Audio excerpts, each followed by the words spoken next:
입으로 돌아왔습니다. 예, 저같이 이 법률에 있어서는 좀 문외한이 보기에는 이해가 안 되는 게 있는데요. 사실 분명히 노동은 하고 있잖아요. 그렇죠. 뭐 장애인도 그렇고 차상위 계층, 자활센터에서 일하는 차상위 계층도 그러는데 왜 노동법으로 보호받지 못하느냐 이거죠. 그러니까 자활 참여자는 근로능력이 미약하다는 이유로 최저임금 적용에 대해서 회의적인 경우가 있는데요.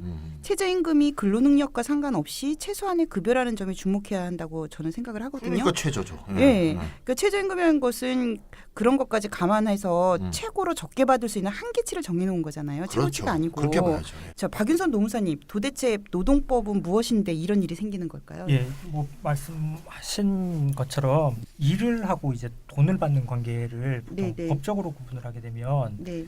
계약 관계라고 부를 수 있을 것 같아요. 아, 예, 근데 그 중에서도 이제 뭐 민사 계약 관계인 거죠. 네네. 근데 이런 것들은 또 법적으로 더 세분화하면 뭐 위임 계약이라든지 도급 네. 계약 관계 혹은 네. 뭐 고용 계약 관계 이런 식으로 그 세분화를 더 할 수 있는데 네네. 저희가 흔히 이제 표현하는 노동 관계는 이 고용 계약 관계인 거죠. 아, 네네. 아, 근데 보통 우리가 뭐 얘기하는 뭐 갑을 뭐 이런 거 얘기하는 예, 예. 갑과 을의 관계? 그게 고용이죠. 보통 계약 관계의 원칙은 네. 그 당사자들의 대등함이 전제가 되는 것인데 네. 고용 계약 관계 역시도 마찬가지로 당연히 그 대등한 당사자들이 계약을 체결해야 되는 것이 맞는데 법률적으로는 예, 그럼에도 불구하고 이제 실제로 그 현실적으로는 그 힘의 우열이 생길 그럼요. 수밖에 없기 때문에 네. 방금 저희 마돈나께서 말씀하신 것처럼 그 가불 관계가 이제 출현을 하게 되는 거죠. 그러면 제가 법률을 잘못 이해하고 있었던 거네요. 그럼 가불이 아니고 워낙 대등함을 기본 예. 취지로 시민사회의 원래 계약 관계는 다 대등한 거로 전제돼 있죠, 사실은. 예, 맞습니다. 예. 근데 이제 여러 산업화가 이제 진행이 되면서 뭐 계층적으로 봤을 때 힘의 우열 같은 것들이 생기기도 하고 그러다 보니까 이제 대체적으로 그 돈을 지급하는 쪽에서 우위에 서는 경우들이 많기 때문에 보통 노동자들은 이제 이 노동력을 제공을 하고 대가로서의 임금을 받아가는 입장이잖아요. 그렇죠. 예, 그러다 보니까 이제 열의에 놓일 수밖에 없게 되는데 이러한 열의에 있는 사람들을 보호하기 위해서 등장한 것이 노동법이라는 거죠. 그렇구나. 노동법은 뭐 지금 현행 우리나라 법 체계상으로는 크게 보면 한 두 가지 유형으로 구분을 할 수는 있을 것 같아요. 그래요? 헌법에서 저희 아마 노동 3권이라고 표현되는 그렇죠. 것도 많이 네, 들어보셨을 네, 네, 텐데 이런 노동 3권의 보장을 목적으로 하는 법, 저희 줄여서 뭐 노조법이라고 많이 부르는데 그렇죠. 뭐 이러한 것들이 있고요. 그다음에 이제 개별적으로 당사자들을 보호하기 위한 목적을 가진 건데 그 근로조건의 기준을 이제 정하는 법들인 거죠. 저희 아마 많이들 들어보셨을 텐데 근로기준법, 뭐 최저임금법 이런 것들이 이제 존재하는 거죠. 그러면은 노동법이라고 그냥 노동법 이렇게 있는 게 아니고 맞네요. 노동법 법이. 안에 다른 노동과 관련된 여러 가지 법률들이 있다라고 보면 되겠네요. 근데 저는 옛날부터 궁금한 게 있는데요. 노동법은 노동이라는 단어를 쓰잖아요.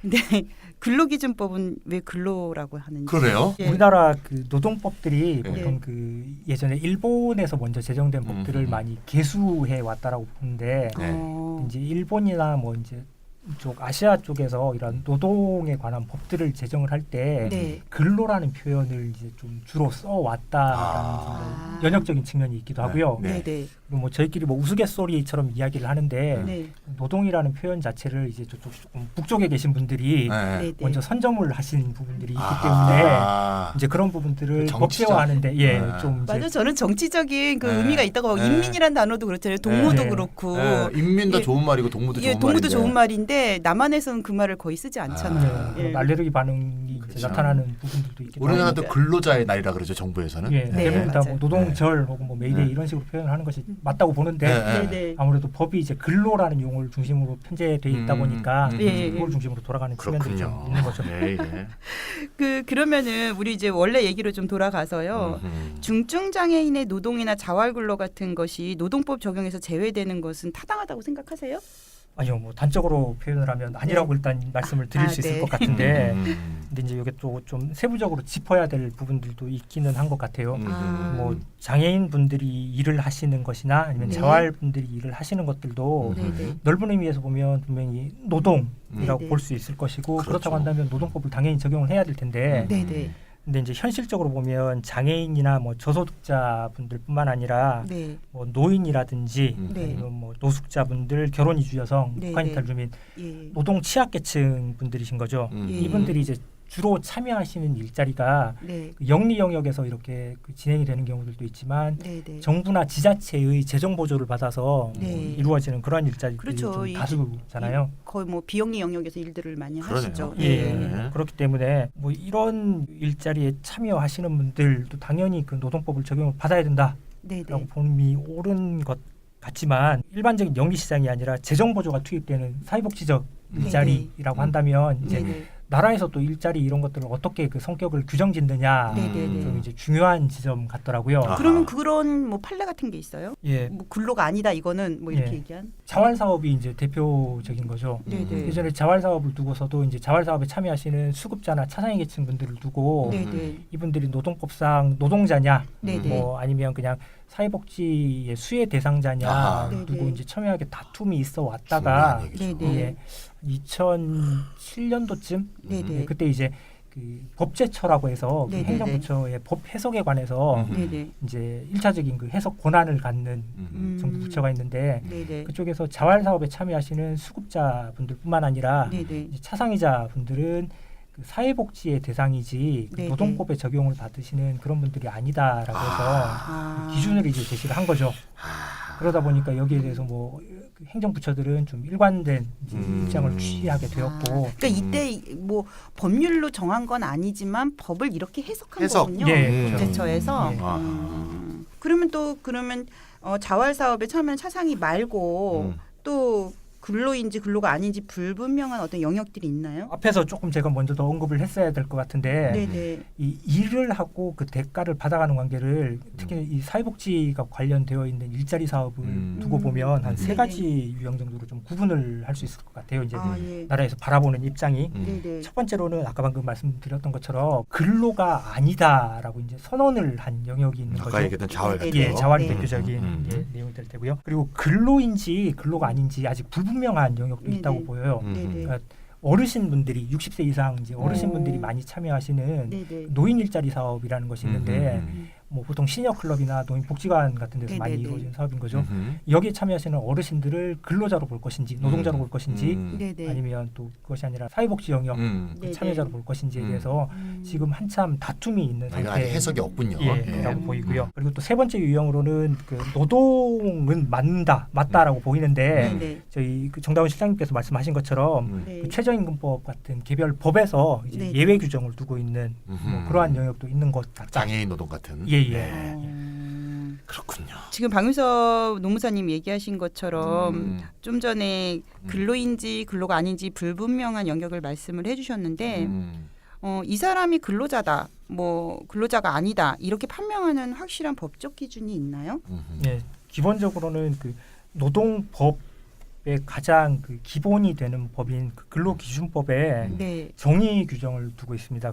뭐 제2조에. 아, 뭐라고요? 이렇게 써 있네요. 근로자란 직업의 종류와 관계없이 네. 임금을 목적으로 네. 사업이나 사업장에 근로를 제공하는 자이다. 예, 오. 맞습니다. 네. 직업의 종류와 그러면 관계없이가 근로자인 것 있는데? 같은데. 그러니까 예. 직업의 임금을 종류와 목적으로 관계없이라고 이것도. 써있잖아요. 예.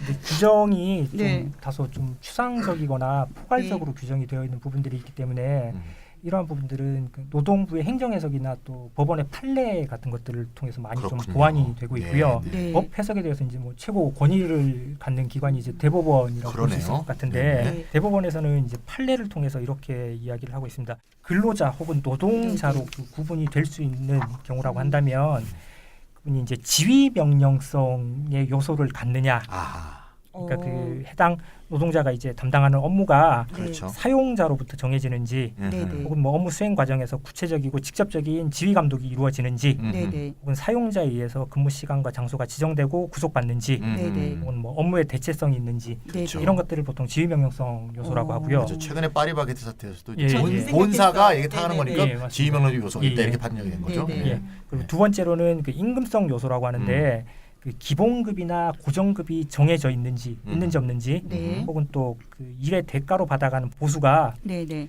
근로 자체의 대상적 성격을 갖는지 아. 예. 이런 요소를 또 제시를 하고 중요하네요. 있고요. 네네. 그리고 뭐 기타 요소로는 그 비품이나 왜 일을 하면 그 원자재 같은 것들을 써야 되는 경우들도 있잖아요. 네네. 이러한 것들이 소유 관계가 누구인지 사용자로부터 제공을 받는 것인지 아니면 택배나 퀵 하시는 분들 보면 네. 보통 본인 소유 트럭을 갖고 와서 지입하는 형태로 네네. 많이 일들을 하시잖아요. 네. 근데 그 트럭에는 뭐 CJ 대한통운 뭐 이런 식으로 그 랩핑이 되어 있는데 맞아요. 예. 예, 그럼에도 불구하고 그분들은 그 회사의 근로자가 아니라 네. 이제 자영업자로 취급받는 이제 그런 경우들이 대표적인 그게 거죠. 여기에 속하는 거군요. 예. 좀 어렵긴 어렵네요.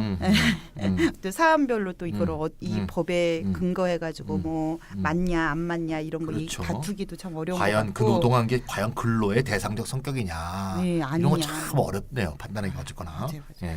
근데 이런 그 판례를 검토해 보면 자활근로나 중증장애인 노동 저는 근로인 것 같은데 아닌가요?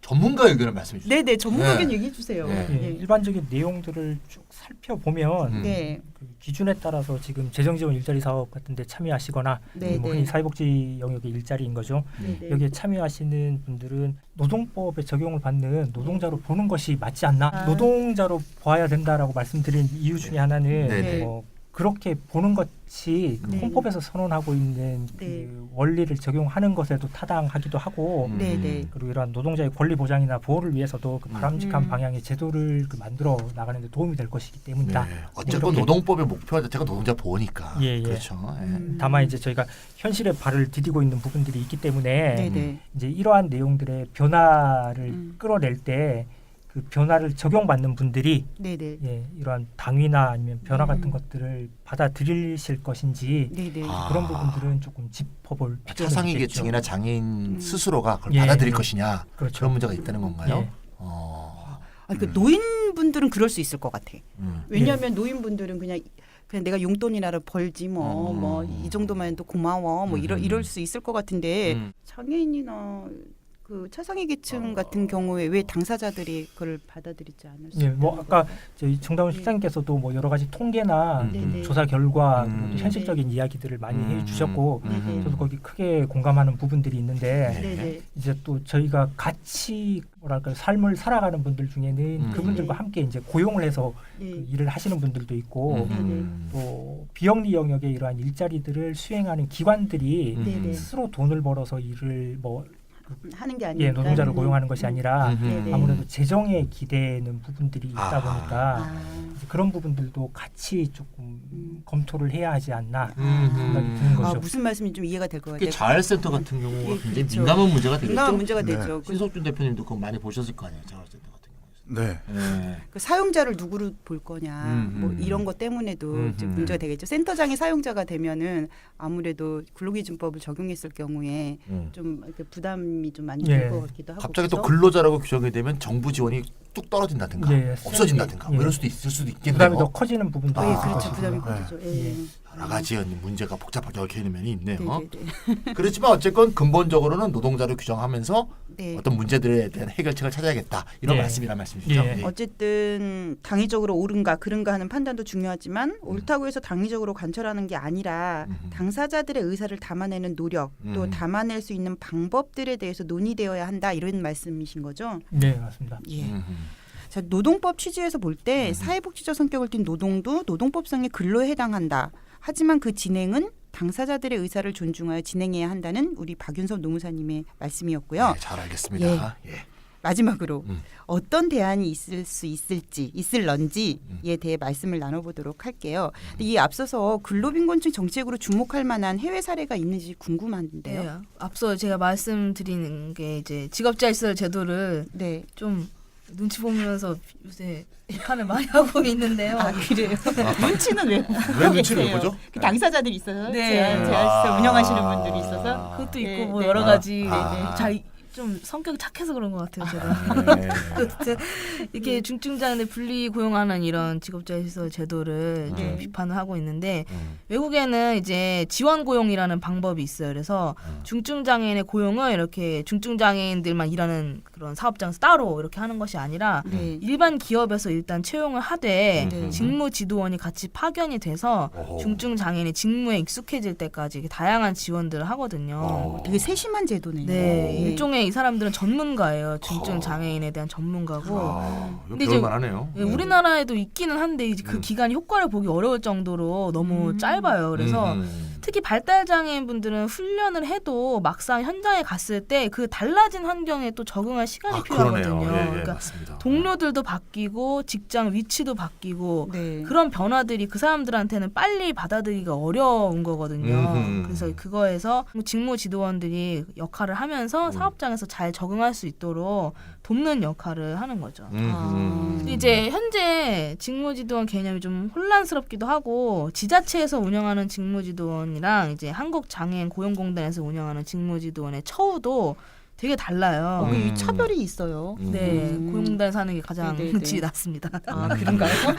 나는 역으로 생각했는데. 고용공단에서 좀 농성하고 계시니까 그 문제도 좀 같이 좀 해결해 주시죠. 네, 그래서 예. 이제 세 번째 예. 요구안이 고용공단 개혁인데 그러니까요. 네. 예. 이거 우리나라도 좀 그 처우를 낮게 하는 게 아니고 가장 높은 수준으로 현재 하고 있는 그만큼으로 다 올리고 이제 네. 중증장애 중요한 정책 방향으로 이렇게 만들 필요가 그렇군요. 있을 것 같습니다. 네. 직무지도원을 파견하는 지원고용제도. 예, 저 처음 들었습니다. 저도 오늘 처음 들었는데요. 아, 이런 제도가 있군요. 예, 직업재활시설제도의 대안 중에 하나로 꼭 기억을 해둬야 될 것 같아요. 또 어떻게 생각하면 직무지도원 파견, 그러니까 이 제도가 활성화되면 사실 비장애인 고용도 늘어날 것 같은데요. 직무지도원을 네, 그쵸, 일하는 예, 그러네요. 그런 효과도 더불어 있을 것 뭐 같아요. 일자리 창출 되겠네요. 네, 그러니까요. 네. 그래서 지금까지 나왔던 문제들에 대한 대안에 대해서 우리가 이야기를 나눠보려고 하는데요. 먼저 정다운 실장님이 장애인 노동에 관한 대안부터 이야기를 해주시죠. 네, 그 직업제한 시설에 이제 대안을 좀 말씀드리고 싶은데요. 현재 이제 중증 장애인들이 특히 특수학교 졸업하신 분들이 이제 갈 데가 없고 이제 직업제한 시설을 알아보고 이제 하는 경우가 많은데요. 근데 여기서 하는 직종이 대부분 생산직 중심의 이제 단순 반복 작업들이 이제 많아요. 네. 근데 이런 산업 분야는 뭐 소위 4차 산업혁명이라고 이제 요새 많이 얘기하는데 네. 이런 시대가 오면은 가까운 시일 내지 기계로 대체돼서 저는 이제 미래가 불투명하다라고도 생각을 하거든요. 근데 네. 사실은 또 생산성이 낮기도 한데 여기 이제 지원금도 이제 받아가면서 하는 복지 시설이잖아요. 네. 이렇게 이런 지원금에 비해서 수익 창출도 잘 안 되고 그리고 이제 경쟁력을 좀 높이는 방식이 아니라 이제 이거 이제 장애인분들이 만드신 뭐 네네. 물건이에요 이러면서 아하. 시혜와 동정에 이제 근거한 네. 판서 개처 팔아주세요. 또 이제 공공기관들이 이제 네. 이 중증장애 생산품 우선구매 제도라고 해서 네. 이런 직업자실에서 만든 생산품을 뭐 의무 구입하는 이런 제도도 있기는 한데요. 어쨌든 이런 식으로 접근할 게 아니라 이 생산직 중심의 이런 일자리보다는 요새는 이제 복지나 이제 행복이나 네네. 뭐 이런 개념들이 이제 많이 대두가 되고 있잖아요. 이제 행복한 삶으로 이제 가야 된다고 하는 그런 네네. 것처럼 저는 이제 중증 장애인들이 할 수 있는 일 중에서 사회적인 활동들 네네. 그런 거를 종합적으로 직무로 구성해서 그걸 네네. 신규 사회적 공공 일자리로 만들어야 된다 이제 주장을 하고 있습니다. 그러니까 우리가 4차 산업혁명도 대비해야 되는군요. 네 맞아요.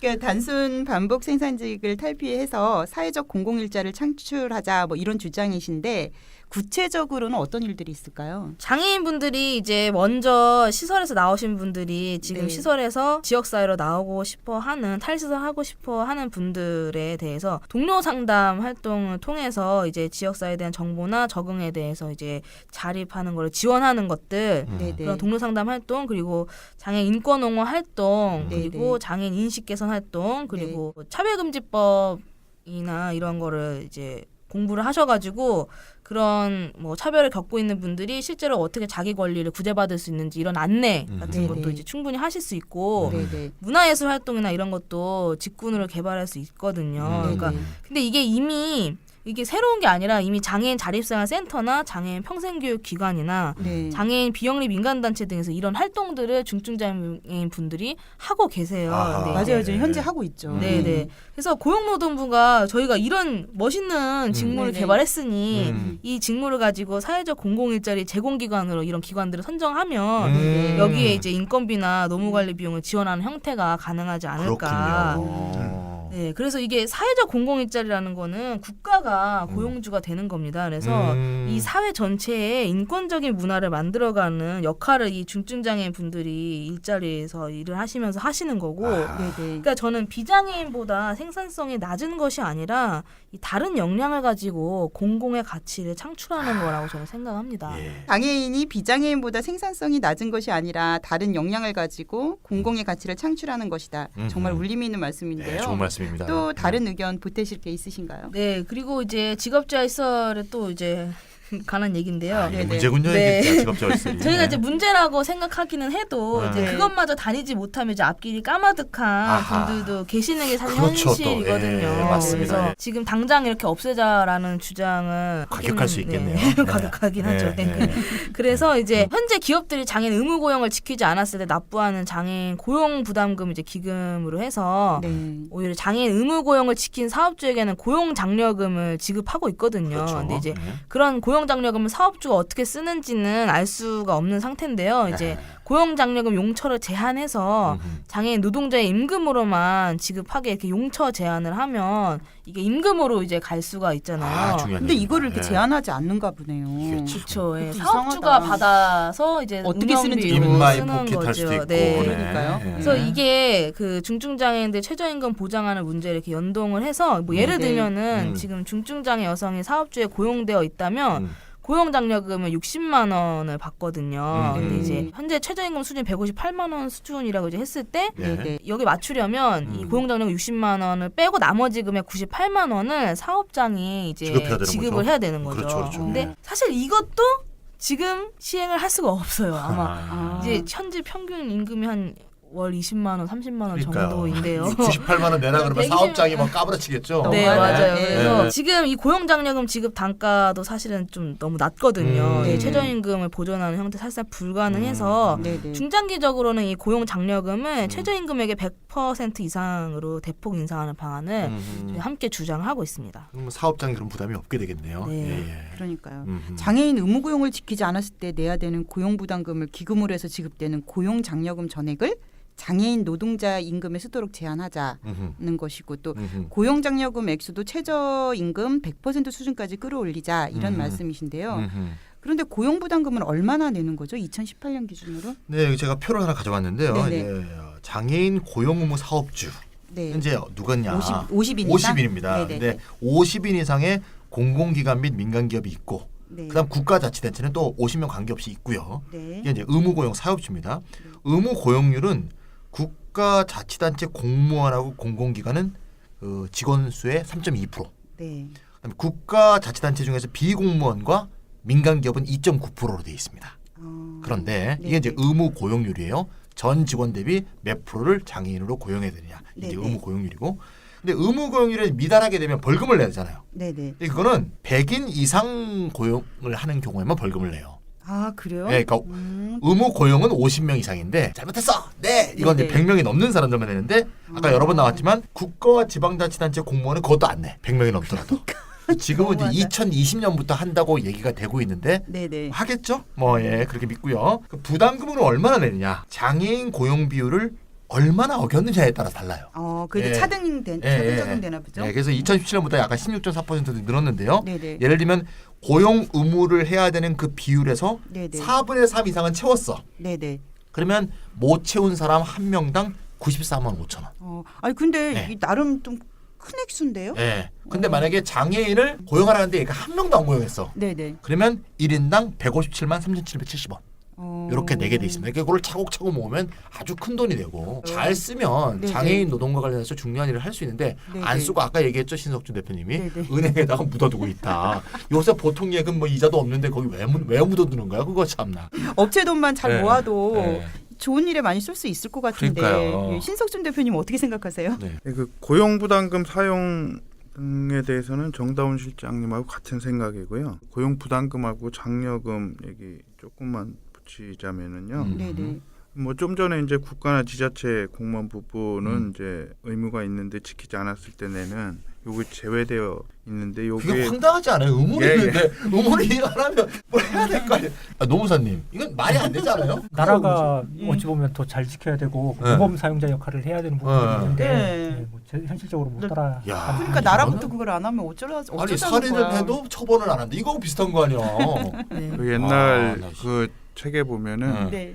형불상대부라고 위에 높은 사람들은 법에 처벌 안 받는다고. 뭐라고요? 형불상대부? 상대부. 형불상대부. 그러니까 형벌은 위로 안 올라가는 거죠. 아, 그런 말이 원래 있군요. 그게 한 몇천 년 전에나 그 왕정 시대 하던 네. 하는 게 말이 지금 21세기에도 통한다. 나라는 그렇게 마음대로 하는 거죠. 뭐. 그래서 고전이라고 하나요? 네. 고전은 영원한 건가요? 뭡니까 이게 지금? 아, 괜히 말도 안 돼. 얘기했네. 네. 뭐 아무튼 네. 근데 이제 제외는 이건 말도 안 되는데요. 음. 그러니까 이제 2020년부터 한다고 그랬으니까 네. 사실 이게 좀 뭐 다행이긴 한데 돼야 되는 것 같아서 네네. 뭐 좀 그렇습니다. 제가 좀 말씀드리고 싶은 거는 이제 고용 장려금 제도도 좀 네네. 손을 봐야 된다. 이게 제가 생각하는 거는요. 오래 고용하면 고용 장려금을 계속 올려주는 형태로 해주면 네네. 장애인 고용에 좀 안정에 도움이 될 수 있지 않을까. 지금은 어떻게 하고 있죠? 지금은 그냥 똑같아요. 아하, 1일을 고용하건 1년을 고용하건 10년을 네네, 고용하건 그렇죠, 아, 그렇죠. 그래서 수로 이제 하는군요. 수로. 아, 예. 아 실제로 근데 경증 남성이나 경증 여성의 경우에는 연도가 가면은 그 감액 제도라고 아니, 해서 감액도 되죠. 떨어져요. 감액이래요. 떨어져요. 예, 떨어져요. 예. 떨어지죠. 그러면 오히려 해고시키고 고용을 맞아요. 예. 아니, 이런 해고시키고 자꾸 나중에 다른 사람을 그러니까 해야 되는데. 그렇게 정반대. 되게 되죠. 네. 이게 감액이 되니까 네. 3년인가지는 아무튼 네. 그래도 네, 안 맞아요. 줘요. 네, 나중에 그러니까 장려금이 요거를 이제 야. 길게 늘려서 네. 그러니까 처음엔 조금 주더라도 네. 네네. 계속 이제 오래 고용된 사람한테 이제 음. 장려금을 더 주게 되면은 일단은 오래 고용하게 될 것이고 그렇죠. 조금 힘들어져도 고용 장려금이 이제 많이 그러니까 그 사람 해고시킬 생각을 좀 덜 하게 되죠. 고용 장려가 아니네. 고용 그렇죠. 장려 그러니까 문제가. 3년 네. 지나면 이제 자르란 얘기예요. 고용 생색금이네요. 예, 예. 예. 아, 그래서 이제 그렇게 되게 돼 있어요. 네. 좀 얼마 지나면은 이제 어. 알고 이제 다른 사람 또 데려오고 네. 뭐 네. 이렇게 그래야 되게 장려금을 돼 또 있고. 받으니까. 어떤 때는 네. 사업장에서 둘이 어. 이제 네. 맞교환을 해가지고 다시 시작하는 거예요. 예, 다시 하는 장려금 거죠. 다시 받고 그래서 서로 이제 일터는 각자 해가지고. 일터에서 하고 그런 얼마나 웃겨요 진짜. 슬픈 편법이 일어나는군요.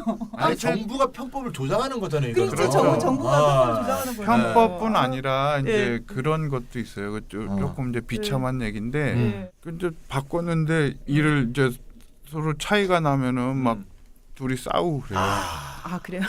일 잘하는 사람 간대하고 이제 뭐 네. 근데 문재인 정부가 일자리위원회 회의에서 음. 이 감액제도는 폐지하겠다라고 이제 얘기를 하긴 했어요. 아 뭐 그래요? 근데 이- 구체적인 플랜은 안 나왔어요? 뭐 나오긴 할 것 같아요. 왜냐하면 음. 고용노동부에서 하는 장애인 고용정책이라는 게 이거밖에 없어서 아, 사실은. 그래요?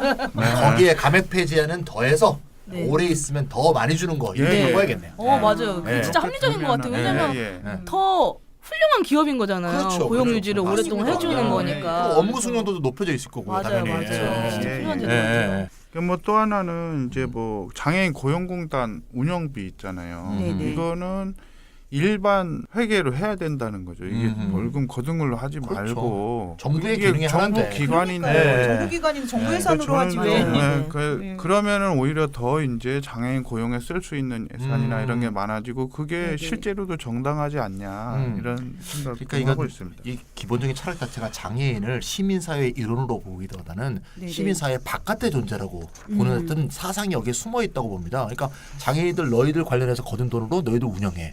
이건 그러니까요. 시민사회의 일원으로서 국가 예. 공동체의 일부로서 보지 않는 네네네. 그런 사고가 박혀 있는 소산이 맞아요. 아닌가 하는 생각이 딱 드네요. 예. 아니 세금으로 해야죠. 그러니까요. 예. 그런 천박한 철학이 숨어 있을 줄. 음. 자, 고용장려금 제도를 우리가 장애인 고용 안정 관점에서 손을 보자 이런 말씀을 해주셨는데 정말 좋은 의견 같아요. 제가 또 할 얘기 하나 더 있습니다. 그 장애인 보호작업장 네네. 문제가 있습니다. 장애인 보호작업장은 전 직원 중에 장애인 비율이 70% 이상, 근로장애인 중 80% 이상이 3급 이상 중증 장애인이어야 됩니다. 그게 장애인 보호 작업장이군요. 네. 그런데 이제 용어들이 어렵습니다. 네, 보호작업장에서 일하고 있는 중증 장애인은 최저임금 적용 제외를 근거로 해갖고 한 달에 10만 원, 20만 원 이렇게 주고 있어요. 아니 한 그것도 달에 10만 원, 20만 원이 뭐야? 그것도 또 근데 여기 정부 지원이 있을 거 아니에요. 그렇죠. 그러면 그러고 10만 원, 20만 원 주면 그 나머지 돈은 어디로 가는 거야? 모르죠, 뭐 제가 좀 비참한 걸 그래서 밥값 뭐 이런 걸 내서 3만 원, 5만 원씩 또 뺏어가요. 그 안에서도요. 네. 뭐 어렵다고 후원하라고 이런 네, 데도 네, 뭐 있다라고 이제 너무 우리- 관행적으로 우리 있다고도 하고. 망하면 갈 데 없지 않냐. 뭐 근데 이렇게. 거기 이런 게 그 가끔 그것이 알고 싶다에 나오기도 하고 그러죠. 아니 네. 그런데 보호작업장에서 일하는 비장애인들은 인건비 받아갈 거 아니에요. 저 자기들은. 운영비로 보조금으로. 예, 보조금으로 그렇죠. 인건비 아, 받아가는데 저도 이거 공부하면서 네. 예, 직업자실 하나 열어야겠다 이런 생각 들더라고요. 그러니까요. 아, 참, 정 네. 실장님 같은 분은 못해요. 착하신 분은 못해요. 그래서 못하나? 네, 이건 정말 진짜 그것이 알고 싶다가 다시 떠오릅니다 지금. 네. 네, 거기서 본 어떤 사례들이. 그러니까 아까 말씀하신 대로 정 실장님도 말씀하셨지만 네. 유엔 장애인 인권관리위원회에서도 이거 이제 그 적용 제외 조치 이런 거 폐지할 거를 임력 권고하기도 했습니다. 이 말씀 들어보니까 보호작업장 한마디로 노동착취업소네요. 그러네요. 네. 네, 노동착취 없습니다 이거. 네. 우리 또 이렇다 할 또 항의 전화 또 빗발치는 거 아닌가 아, 모르겠어요. 그럴 수도 있어요. 그쪽 관련 분들한테 이 방송이 있다고 알리지 마십시오. 우리 이제 장애인 노동 관련해 가지고는 어느 정도 이제 대안들을 얘기를 들어봤는데요. 자활급여 현실화에 대한 이야기는 제가 한번 이야기를 해보도록 할게요. 네. 2007년도에 자활급여는 최저임금 대비 111.4%였었어요. 물론 최저임금 자체가 너무 오, 낮게 낮았다. 책정이 아. 되어서 그랬을지는 몰라도 오. 적어도 이 자활급여는 최저임금을 훨씬 웃도는 그런 금액이었다는 우리가 거죠. 앞에서 얘기했던 것이 사실 얘기할 필요가 없었던 시절이 있었네요. 예, 그런 네. 시절이 있었어요. 네. 2007년에. 근데 2017년에는 75.45%에 머문다는 거죠. 10년 사이에 10년 사이에. 111%가 75%가 됐네요. 네네네. 훨씬 낮아진 거죠. 최저임금은 올라가고 예. 자활급여는 안 올라가고. 아하. 그러니까 현실적으로 저는 최저임금 정도 수준으로 자활급여를 올리는 것은 가능하다고 보는 거죠. 그래서 근로자성에 대한 인정도 중요하지만 이게 지금 법적으로 여러 가지 뭐 얽혀 있는 문제들이 많아서 해결할 수 없다면은 저는 단순히 급여를 높이는 복지 비용으로도 가능하다고 생각하는 거죠. 그러니까 단계적인 거죠. 일단 첫 번째는 당장 최저임금 수준으로 자활급여를 좀 높이고 그 이후에는 노동자성을 좀 보장하는 이런 방안으로 가야 된다고 생각을 해요. 물론 제가 아까 말씀드렸듯이 노동자성 인정이 더 중요하긴 하죠. 그래서 자활센터가 기초법에 근거하기 때문에 자활급여 기준에 맞춰야 한다면 차상위 계층에 대한 자활급여를 예외 규정으로 좀 수정을 해서 최저임금 적용을 받을 수 있도록 기초법을 좀 개정하면 좋겠다. 이런 바람이 있습니다. 그리고 이제 이를 위해서 당사자들의 조직적 행동이 좀 필요하다고 봐요. 제가 장애인 분들이 이렇게 그 공단 앞에서 투쟁을 하는 모습을 보면서 늘 안타까웠었거든요. 왜 자활센터 관계자나 또 거기서 일하시는 또 차상위 계층 이런 분들이 이런 문제를 해결하기 위해서 투쟁하지 않느냐. 그러니까 당사자 목소리를 왜 내지 않느냐. 현재 그렇게 목소리를 내는 분들이 안 계세요. 근데 현장에 가보면 차상위 계층 분들이 굉장히 억울해하고 계시거든요. 예, 뭐 이러지도 못하고 저러지도 못하는 거죠. 서울 지역은 좀 예외일 수 있는데 지방으로 내려가면 실질적으로 그 지방사회 안에서는 일자리가 없어요. 그러니까 차상위 분들이 근로능력이 아무리 좋아도 일할 수 있는 곳이 없기 때문에 울며 겨자 먹기로 이 자활센터에서 일하시는 경우들이 많거든요. 예, 그래서 저는 이 노동에서 지금 배제되거나 소외되는 이 계층에 대한 어떤 연대 활동이 필요하다고 보고요. 그리고 이제 이런 방송이나 뭐 언론에 홍보하는 것도 필요하고 또 이제 좀 있으면 이제 2018년 6월에는 또 지방선거가 있잖아요. 그래서 지방선거를 앞두고 매니페스토랄지 해서 좀 정책을 좀 활성화하는 부분들도 필요할 것 같고 특히 이제 국회의원들이 기초법 개정 관련해가지고 발의할 수 있도록 이런 로비 활동도 저는 필요하다고 생각을 합니다. 자, 그런데 박윤섭 노무사님도 근로자성 인정 문제에 대해서는 저와 의견이 비슷하신 거죠? 아까 우리 확인하긴 했는데 어때요? 네, 뭐 이미 말씀드린 것처럼 어떤 타당한 근거 없이 헌법이나 그 네네. 노동법의 근본 원리를 부정할 수는 없다고 보고요. 네네. 다만 이제 그 현실에 있는 당사자들이 추구하는 이러한 변화 같은 것들을 받아들이시는데 소극적일 수도 있으니까 네네. 좀 순차적이고 단계적인 접근 방법을 고려해 보는 것도 어떨까 하는 생각을 이제 좀 해보는 거죠. 네네. 예를 들어 뭐 말씀하신 자활 사업이라면 네네. 자활급여의 그 최저임금에 준하는 수준으로 인상을 하는 걸 먼저 좀 생각을 해보고 네네. 다음 단계로는 이제 근로자성을 전면적으로 인정해 달라라는 요구로 이제 넘어가는 거죠. 정부나 지자체 같은 경우에도 이런 재정지원 일자리 사업을 할 때 딱 지금 최저임금이 보통 뭐 권장임금처럼 활용되고 있는 경우들도 많잖아요. 그것도 문제인 것 같아요. 예. 진짜 최저선인 건데. 네. 최저임금 그러니까. 수준에 이제 맞춰서 뭐 1급 지원을 하는 그런 방식이 아니라 네. 사업주들도 사용자들도 그 네. 노동관계 법령상의 의무를 다할 수 있도록 네. 뭐 그 정도의 수준의 재정 지원은 좀 필요하다라고 네. 보는 거죠. 음. 예를 든다면 사람을 한 명 고용하는 사업주인 경우에는 네.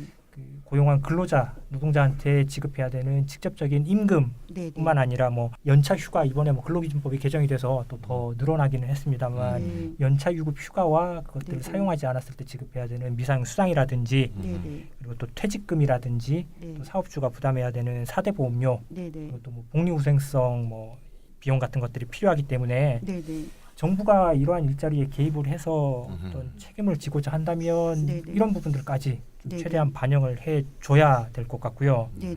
그게 아니라면 제도적으로 계속 악순환이 일어나지 않도록 네. 그러니까 마중물을 제대로 좀 부어주는 역할에 충실해야 하지 않나 음. 예, 그렇게 생각을 합니다. 네, 저랑 거의 뭐 비슷하시네요. 앞으로 우리가 구체적인 어떤 방안에 대해서는 진지한 논의를 계속 해야 될 것 같아요. 네네. 그리고 마지막으로 오늘 굉장히 말이 없으신 그 추임새만 열심히 넣고 계신 찬희쌤 왜 이렇게 조용하신가요? 네, 추임새 담당 찬희쌤입니다. 네. 네, 농담이고요. 예. 오늘 뭐 너무 손님들이 정말 배울 얘기들 너무 많이 하셔갖고요. 네. 정말 제가 그냥 괜히 추임새 넣은 게 아니고 네. 정말 공감의 추임새. 네. 와 이런 것도 있구나 그러면서 그냥 완전 경청하면서 제가 네. 듣는 것만으로도 오늘 귀가 너무 예. 좋았습니다. 예. 그래서 저도 좀 얘기를 좀 해보면 말이죠. 마무리 이제 예. 짓는 의미에서 네. 그 차상위 계층이나 장애인 노동에 대해서는 저도 많이 배웠고요. 네. 그렇게 차별을 해소하는 문제에 대해서는 뭐 제가 의견이 다를 리가 없고요. 네. 의견이 같습니다. 근데 저는 이제 한 가지 덧붙이고 싶은 거는 이렇게 이제 차상위 계층이나 장애인 노동자하고 관계된 이 특수한 문제 해결과 함께 좀 더 보편적인 어떤 해결책을 함께 좀 생각해야 되는 게 아닌가 하는 생각이 보편적인 들고요. 해결책이요. 예, 그러니까 네. 차상위 계층이나 장애인도 전부 이 사회 공동체의 동등한 일원 아닙니까? 네. 예, 그런 차원에서 함께 동등하게 어떻게 풀 수 있는 그런 문제를 함께 좀 생각하고 싶고요. 네. 지금 사실 우리가 얘기한 게 사실 어떻게 보면 지금 차상위 계층이라든가 우리가 기초생활보장법이라는 게 이게 다 근로연계복지하고 관계가 있지 않습니까? 네, 맞아요. 그러니까 예를 들면 조건부 수급이라는 것 자체가 네. 자활근로를 해라. 네. 그것에 해당하는 것으로 돈을 주겠다. 이런 식의 네. 워크페어인데 영어로 이제 네. 근로연계복지인데요. 이게 이제 근본적인 한계를 갖고 있다는 지점을 우리가 동시에 생각을 해야 될 것 같다. 네. 특히 우리가 소위 이제 4차 산업혁명 시대 아닙니까? 네. 앞으로 일자리는 점점 없어질 거란 말입니다. 그렇죠. 지금 시골이 아까 없다는 말씀하셨는데 네. 시골이 아니고 이제 도시들도 점점 없어지는 그런 상황에서 이 물고기 잡는 법을 가르치기보다 네. 물고기 자체를 주는 네. 이 분배 정치 패러다임에 대한 어떤 느낌이 점점 더 중요해지지 않는가 찬희쌤 지금 말씀하시는 거 하는 생각이 들으니까 들고요. 감 잡았어. 네, 무슨 네, 얘기인지. 그렇죠. 예. 그 박윤서 선생님이 노동자서 인정 이 문제에 대해서 네. 꼭 당사자들이 다 흔쾌할 것만 같진 않다. 네. 그것이 약간 복잡한 문제가 있다 이런 말씀하셨잖아요. 네. 제가 그런 생각을 했어요. 그래서 저는 노동자성 인정은 꼭 해야 되는데 네. 노동자성 인정은 이제 우리가 싸워서 이제 쟁취를 해야 되는데 네. 그렇다고 꼭 너 노동자성 인정을 받았으니까 네. 너 꼭 다 노동해야 돼. 네. 이건 좀 다른 문제 같아요. 네. 그렇죠. 노동자성을 인정받았다고 다 노동을 꼭 해야 되는 건 어떻게 보면 노동을 강제 노동처럼 뭐 네, 이렇게 맞아요. 취급하는 것일 수도 그러니까 있거든요. 임노동에 예. 임노동을 강제하는. 예. 예. 사실 뭐 노동이 과연 뭔가? 네. 과연 노동을 꼭 해야 우리가 사회적 품위가 생기는 건가 하는 좀 근본적 철학에 대한 생각도 좀 하고 싶고요. 네. 그래서 저는 이제 뭔가 이 기본소득 지급과 같은 네. 직접적인 소득 효과를 주는 그런 네. 방안을 네. 함께 좀 고민을 해야 된다. 네. 제가 하고 싶은 말은 보편적인 해결법이 오히려 특수한 문제도 해결하는 지름길이 될 수 있다. 네. 네. 네, 특수한 문제를 꼭 특수적으로 접근한 것만이 아니고 그걸 하지 말라는 게 아니고요. 네. 네. 그리고 장애인 노동의 문제도 마찬가지입니다. 그래서 장애인이 노동할 수 있는 권리, 또 노동권, 노동자로서 네. 인정 이거 굉장히 중요하고요. 네. 근데 일단 저는 이렇게 좀 접근하면 어떨까 싶어요. 일단 직접적인 현금 소득 이전으로 최소 생활 보장을 먼저 이루고 네. 네. 더 노동하고 싶은 장애인의 경우에는 유급 노동 혹은 네. 또는 무급 활동으로 기여할 수 있는 일을 공동체 속에서 함께 조직하고 네. 만들어가는 네. 네. 그런 식으로 즉 선소득 후 경제활동 참여 네. 네. 이런 식의 어떤 안정적인 어떤 사회 구조를 만들어가는 네. 그런 네. 방향이 옳지 않은가 네. 네. 이런 좀 중장기적인 어떤 계획에 대한 얘기도 좀 덧붙이고 네. 싶습니다. 네, 우리 이렇다가 기승전 기본소득이거든요. 아니 너무 중요한 거라서요. 예, 네, 네, 네. 그렇습니다. 자, 신 대표님 혹시 마지막으로 해주실 말씀 없으실까요? 네, 저도 그 천희 쌤하고 비슷한 생각하는데요. 그 속 시원하게 해결할 수 있는 게 이제 기본소득 도입하는 것이라고 생각을 해요. 근데 네. 그리고 또 이제 장애인 당사자들하고 얘기해 보면 야, 그거 좋겠다 이러는데 뭐 되겠어요. 그렇죠. 예, 네. 그렇습니다. 네. 근데 어쨌든 빠르고 확실하게 갈 수 있는 뭐 그런 실천하는 게 중요한 게 아닌가 이런 생각도 들고요. 음. 네, 네. 일자리가 최고의 복지다 뭐 이런 최근에 얘기. 정부가 많이 예, 하죠. 예. 네. 그리고 이제 물고기 얘기하셨잖아요. 네. 네, 네. 제가 보면은 물고기 잡는 법도 가르쳐 주는지도 잘 모르겠고 뭐 그걸 가르쳐 준다고 해도 물고기 하나도 없는 데 가서 물고기 잡으라고 하고 야, 넌 왜 물고기를 못 잡아? 생산성이 낮아. 너는 왜 천년 실험이야? 왜 네. 열심히 너 잡는 법 공부 안 한 거 아니야? 네. 토익 공부 더 해. 뭐 이런 식으로. 이런 꼴 아닌가 싶어요. 네, 네, 이제 맞아요. 예를 들면 이제 차 이렇게 가다가 기름 떨어지면 네. 보험회사에서 기름 넣어주잖아요. 네, 네. 그러니까 이 사회가 그 정도 역할을 해야 되는 거 아닌가 싶은 거죠. 네, 네. 그래서 생각이 들고요. 네. 일자리를 뭐 부정하자 뭐 이런 게 아니고요. 일을 네. 하고 싶은 장애인한테는 그런 기회를 줘야지요. 줘야지만 어쨌든 제가 볼 때 이제 아까 무슨 보람이 뭐냐 이럴 때 제일 큰 거는 사는 걸 좀 바꿨을 때 저희에 네네네. 와서 이제 일하고 이제 지금은 그만뒀지만 그 친구 왜 그만뒀냐면 대학을 갔어요. 거기서 일하고 한 1년 일하고 공부해서 대학을 갔습니다. 아하. 네, 네. 네. 그렇게 이제 뭐 전혀 그런 생각 안 하고 살다가 어. 그래서 이제 장애인들 삶이 좀 다양하고 다채롭고 이렇게 네. 변해야 이 일자리나 노동 대책도 이렇게 나오는 것인데 실제 이제 제가 보면 우리 이제 장애인들 삶이 너무 이제 천편일률적 아닌가 싶고 뭐 이렇게 취미나 이런 거를 뭐 이렇게 개발할 적이도 없고 네. 그러니까 새로운 삶을 개척할 어떤 동기나 계기 같은 것도 잘 주어지지 않고 전체적으로 이제 우리 사회가 그런데 신경을 써가지고 그 삶이 바뀌면은 뭐 네. 여러 가지가 이제 아울러 바뀌지 않을까 이런 생각도 함께 해봅니다. 네. 우리 박윤섭 노무사님 혹시 마지막 또 첨언하실 이야기가 있나요? 예, 그 여러 현장에서 오랫동안 그 고민하신 내용들 말씀 들으면서 저도 배운 부분들이 많았고요. 저도 이제 뭐 더 붙이는 이야기처럼 뭐 될 수 있을 것 같은데 네. 이러한 논의들이 이제 해야 한다라는 그 당위성도 있지만 네. 그러니까 실제로 그러면 어떻게 할 것인가에 네, 네. 관한 이야기들을 그 여러 이해관계 당사자들이 있으실 텐데 네, 네. 같이 한번 좀 논의해 보는 예, 그런 자리가 앞으로도 계속 좀 마련이 되었으면 네, 네, 네. 싶습니다. 네, 네. 고맙습니다. 자, 정다운 실장님. 네, 저도 되게 재밌었고요. 처음이라서 떨리는데. 아, 너무 네, 재밌었고 네.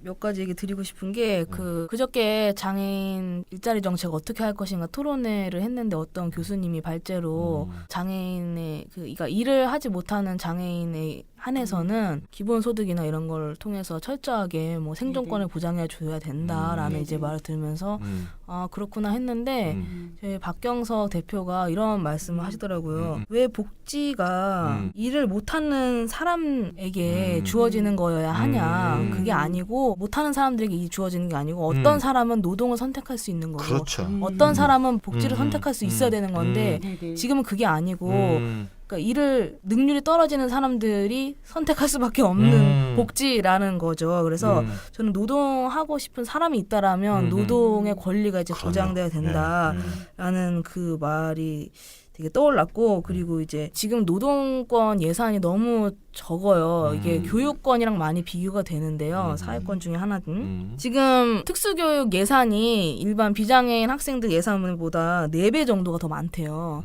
인구는 훨씬 적은데도 그런 것처럼 노동권 예산도 이 비장애인들을 대상으로 하는 어떤 노동정책 예산의 4배 정도가 된다면 그 정도를 투여할 수 있다라면 충분히 이 열악한 노동의 현실이 많이 달라질 수 있을 거다라는 생각이 들고 네. 저희 전국장애인 차별철폐연대가 지금까지 그래왔던 것처럼 뭐 버스를 못 탄다.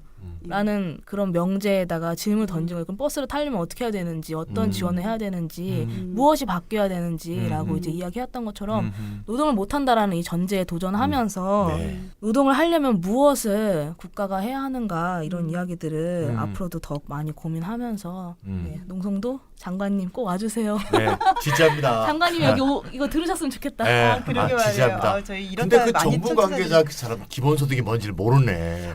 기본소득이 노동을 못하는 사람들한테 던지는 시혜성 복지 정도로 생각을 하네. 그러니까 아주 참 정부 인식이 관계자 아주 공부 낮아요. 진짜 안 한다. 맞아. 예, 그건 말도 안 되는 겁니다. 예. 아니 저도 이 현장에 계신 분들을 모시고 이렇게 이야기를 나눠 보니까 저도 몰랐던 부분들도 많이 네. 배우게 되고 너무 좋다. 또 현장의 네. 또 문제 의식을 또 깊게 또 알게 되고요. 그래서 앞으로 또 이제 심정적으로든 또 행동으로든 연대를 해야 되겠다 이런 생각이 들어요. 예, 지금 전장현 투쟁 중에 계신데 사실상 장애인 운동을 통해서 우리가 복지가 확대된 경험들이 있거든요. 투쟁의 결과물들이 성공적으로 이뤄진 경우들이 있죠. 부양의무제도 폐지 같은 경우도 장애인분들이 5년 동안 싸우지 않았다면 전혀 이루어지지 않았을 거거든요. 장애인 이동권도 사실 부족하지만 이동권도 많이 개선됐죠. 당연하죠. 네. 예, 장애인 이동권도 네. 그렇고요. 그래서 저는 이런 투쟁의 결과물로 이루어진 우리가 사례들이 있듯이 노동권 관련해서도 장애인분들 열심히 지금 잘 싸워주고 계신데 이 방송을 듣는 청취자분들이 또 연대 의식을 가지고 많은 지지를 보내주시고 일단은 후원도 많이 첫 번째 방법 네.